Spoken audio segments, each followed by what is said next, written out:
Glory to church. We are happy to have you. Thank you for coming. You may be seated in heavenly places. Please be seated. Turn to somebody and say, don't fight the process. Don't fight it. Tell somebody else, say, don't fight the process.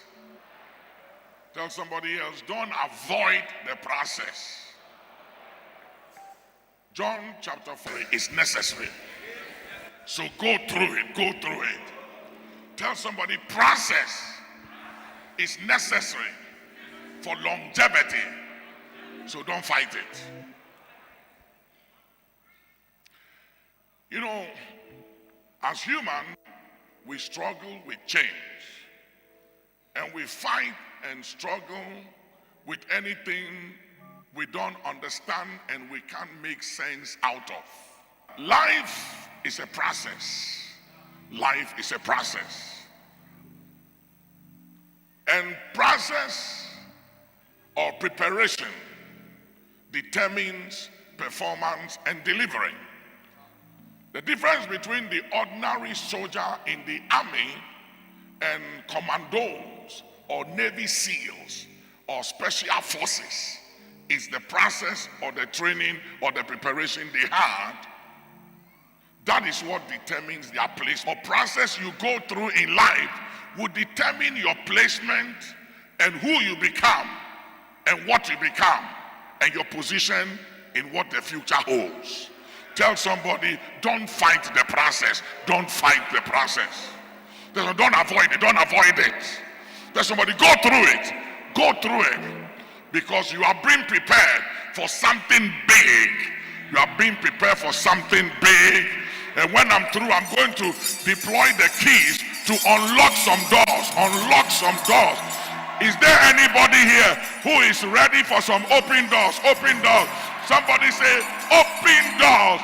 Put your hands together. Give God a shout in the house. You see, there are some doors, if you don't go through the process and you take a shortcut, you won't make it, because every shortcut will cut you short. Tell somebody, don't take a shortcut. Go the long way. Go the long way.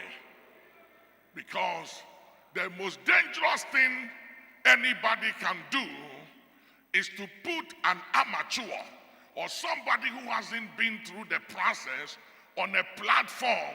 They are not prepared and have not been through the process and haven't developed capacity for that platform. It will destroy them. If you want to destroy somebody before their time, don't set them up for anything.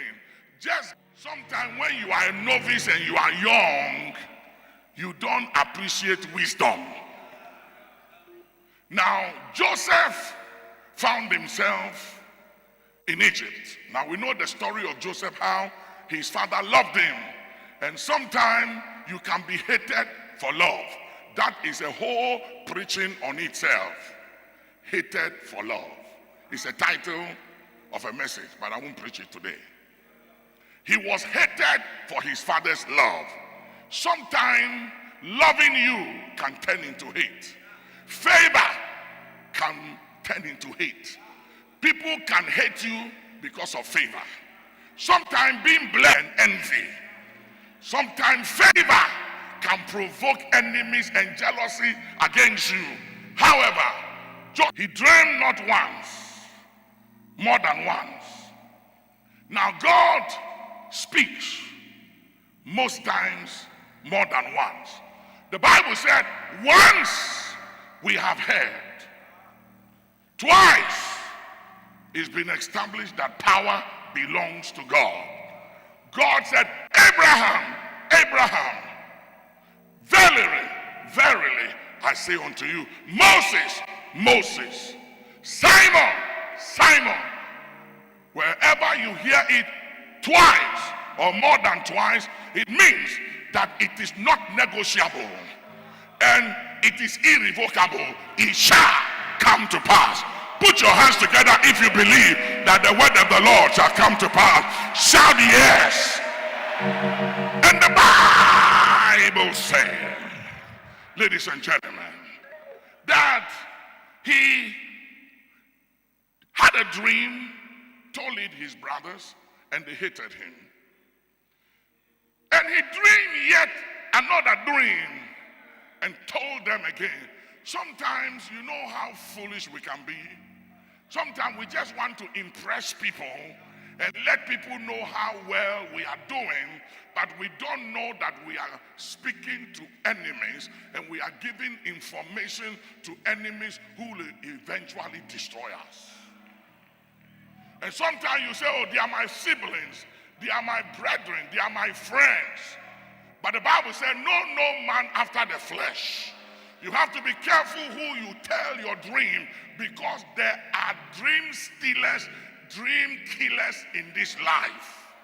I have been through a lot of problems in ministry for the past 40 years, and some of them have to do with my own foolishness and my own ignorance and my own mistakes and errors I committed, because I didn't have anybody to guide me and to mentor me. So I was learning on the job, and I made a lot of mistakes. And that was Joseph's problem. Joseph didn't know how to shut his mouth. He didn't know when to speak and when to be quiet. And sometimes so many of us, we say too much to people. Sometimes we don't know who to speak to and who not to speak to. We say too much. We give too much information about ourselves, what we are planning to do, and we don't know that the person we are telling the story is jealous and envious of our dream and will try to kill it or try to kill us, so the dream will never be realized. When I was a young minister, I used to tell everybody my dream and my vision. I used to announce a lot of things. These days I've stopped, because I realized that even in the church there are enemies within. The Bible says a man's enemies shall be those of his own house. And I realized that even among your brothers and your sisters, you can have enemies, like Joseph had enemies among his own siblings. They all plotted to kill him. His own brothers and sisters, same blood, bone of his bone, flesh of his flesh. The enemy possessed them and accessed them and provoked them to hate their own brother, their own blood. And the only one who cared for him was his father. And the father could not protect him on the field. There was an assassinating plot on the life of Joseph. Then the assassination plot failed. Then they sold him into slavery. Then he found himself in a 5-star general's house in Egypt called Potiphar. As soon as he began to do well and prospered, to the point where the general didn't know how much money he had in stock. It was only Joseph who knew it. But Joseph never stole a dime. The problem with believers and the church is this: are you faithful? Are you faithful to the extent that you can be trusted with the wealth of another man, where he doesn't even know how much he has? Only you know it, and you won't steal, and you won't take anything and put it away for yourself and be faithful. Joseph was so faithful, he didn't steal a dime. The man didn't. If he told the man that you have 1 million, he would believe it. But the man had more than 1 million, and Joseph could have pocketed it and he wouldn't even have known. And yet, he did not take advantage or exploited his master. He was faithful. Faithful to the point, ladies and gentlemen, that the master's wife started making move on him. Today, there are sugar mamas, not just sugar daddies. The days of sugar daddies, there are sugar mamas who want young people's blood like sugar daddies. And this was a sugar mama, loaded, 5-star general's wife. And she said, young man, lay with me. I have the ears of my husband. Whatever I tell him, he will do it. If you sleep with me and give me some comfort and some of your young blood, I will talk to my husband. Anything you want, he will do it. And Joseph recognized that God was his source. And he recognized that he couldn't take advantage of his master's wife. And he said, I cannot do it. He took a stand against evil. Is it not interesting that you can take a stand against good things, and you can take a stand against evil and be misrepresented and be implicated? He was implicated for running away from sin and running away from evil. He ended up in prison. This Joseph was going through something.